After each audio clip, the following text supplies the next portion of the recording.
Sorry for keeping you guys a little bit longer than normal waiting. I apologize. Okay. James, what led Anthony Donkoh to replace Nolan Ritchie in the second half last week, and will we see more of him at right tackle moving forward? Yeah, the plan was to get him some work at right tackle as part of the rotation. He's had some bumps and bruises that he's been dealing with. So that's just part of the entire plan. We want to be able to get Rucci a few series out and get Donkoh in there for depth, for durability, for all of it. But then also, the rotation that we had with TJ and Cooper as well. It's just a combination, trying to get more guys on the field. The same 7 guys we've been talking about. Do you anticipate more of a rotational approach at right tackle moving forward as well? If we're healthy, we would have liked to do that all year long. If we're healthy enough to do it. Yes, sir. James, when you talk about guys needing to play with more confidence and speed on defense in Jim's system, how much of that at this point of the season is guys being able to kind of learn things, and how much is it maybe making the system easier to learn? Yeah, it's both, right? It's both. Ultimately, it's on us to give them enough that they can go out and play winning defense. Because if it's too simplistic, that's going to be a problem as well. And it's also those guys, trusting their training and letting it fly. It's a combination of both. James, we've talked about environments that you were saying in the past. Saturday there could be more animosity. How do you kind of prepare for those kinds of things? From a personal standpoint, how do you get the team ready when you know that, there's been, as you said in the past, like negative reaction from the side? Yeah, we try to control the things that we can control. We've had this in the past. I obviously don't want it. Nobody wants it. I want the players to have a great experience. I want the coaches to have a great experience. I want the fans to feel good and be excited. And I know that we impact their mood for the week and the year. So I get it. Do I like it? Am I happy about it? No, but I get it. This is a place that's got high expectations and high standards. I get it, but again, it's outside of our control, and we try to pour all of our energy on the things that we can control. Hey James, how do you know when it is time to make a significant personnel change? I think a lot from this side of everything, it's easy to say something of like bench whoever, start whoever, but how do you know when it is time to deviate from maybe what your plan was originally and actually make one of those changes? Yeah, I think it depends on the history, right?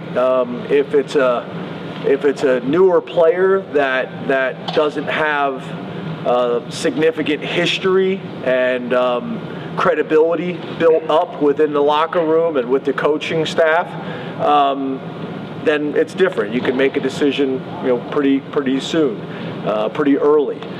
If it's a guy that's been around and been successful in the past, then you're a little bit more patient because you're giving everybody, the benefit of doubt. So every situation is a little bit unique. And specific to the scenario based on past success, experience, those types of things. James, to follow up on that a little bit, what to this point has held some of that linebacker depth, whether it's Cam, Tash, Keon, Specka, from having a little more contribution? Yeah, it's kind of what we've talked about. They're less experienced guys already. We got a new defensive system. It's a little bit more complex than we've used in the past.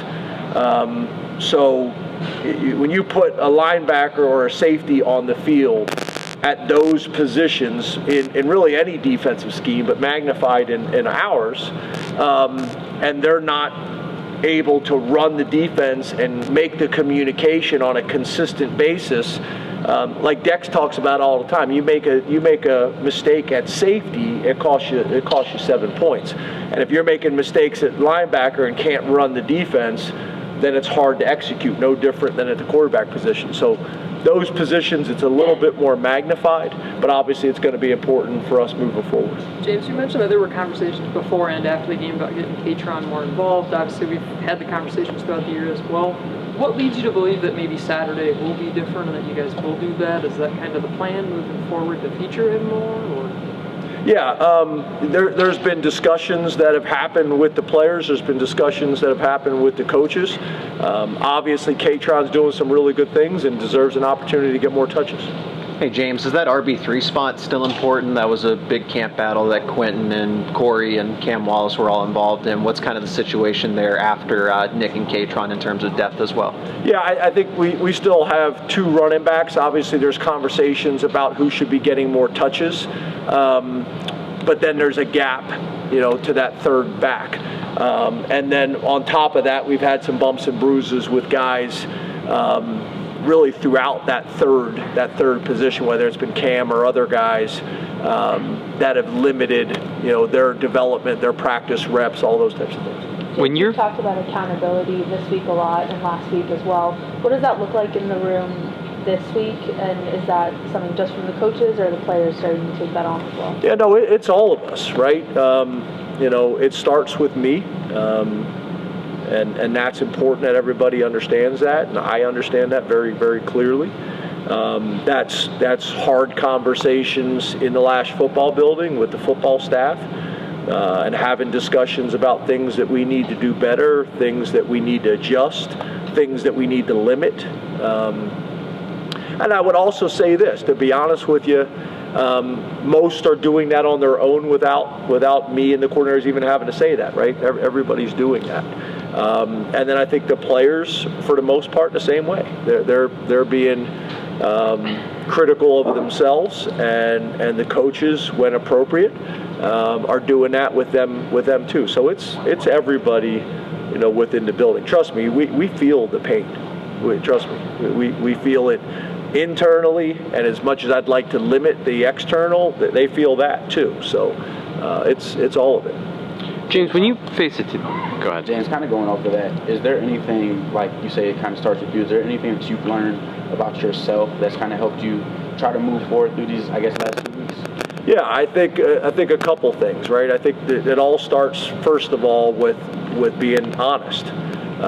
Being honest with yourself, being honest with the staff, being honest with the players, and as much as I try to do, be honest with you guys, which is hard to do sometimes. And that's the first step.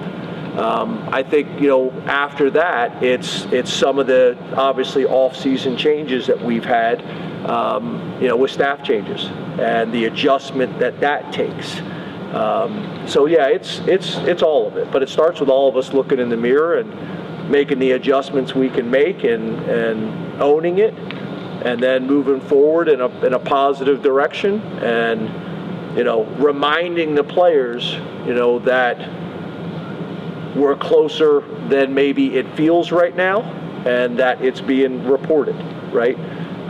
It's never as bad as you think, it's never as good as you think. Although it feels bad right now to everybody, I get it. Coach James, following up on Audrey's question, you've said a couple times in the past about conversations during gaming kind of not planning out on Saturday, related to Kaytron or anything really. Is it fair to say that you might be a little more hands-on, with play calling offensively and defensively than maybe you have in the past? Well, yeah, I guess it depends on what's being said and what's being reported. But yeah, I'm going to be hands-on every single week, as much as I have to support Jim, Andy, Stig, the rest of the coaches, the strength staff. But again, we've had a process here that's been pretty consistent at a pretty high level for a long time. So what we're also not going to do is overreact. I've hired really good coaches with really good experience and really good background. So at the end of the day, I'm going to let them do their jobs, but I'm going to be supportive and step in and have the conversations I need to have when appropriate. James, when you're facing a defense that doesn't, at least on the surface, make a lot of mistakes, they don't seem to make a lot of mental errors or being out of position. Yep. Is there almost a different game plan or a different way you have to attack that? Or is it just like you can somehow force those mistakes to happen? Yeah, I think these guys are a lot like, I put them in a similar wheelhouse as Iowa and Northwestern. And I know this is a new regime at Northwestern, but there's still a lot of similarities with how they're playing, how they're constructed, how they're built. This staff has gone to the transfer portal more. I don't know if there's been some changes there that allowed them to do that or what. But in terms of how they play and head coach being a defensive guy, the tree that they come from, they do a really good job. They play hard. They're usually an old team. They don't do a lot. What they do well, and they got a few wrinkles to keep you honest. And they're going to make you earn it, right? You look at them statistically, their statistics are pretty interesting. I'm not talking about necessarily in the conference, but by game, they've won a bunch of categories. Obviously, the turnovers early helped them, but we got a lot of respect for these guys on film, and they've pretty much done that each week. James, how difficult is it to evaluate where Tyseer and Kobe are based off the lack of game reps? I know you see them every day in practice, but is there something to be said about seeing them out there in live action in the game and getting to evaluate that? I know the snaps have been very limited for them since the season opener. Yeah, obviously we're in a position right now where we don't have plays and drives to just throw somebody out there and see how it goes. We got to get our best guys on the field. Every rep is like gold. Every drive is like gold, and we got to maximize that. And if we feel like guys give us a better chance based on what we see in practice, then yeah, we would do that. But if not, we're not in a position right now to just put guys out there to see how they do. That's what practice is for. Thanks, Coach. Thank you. Thank you.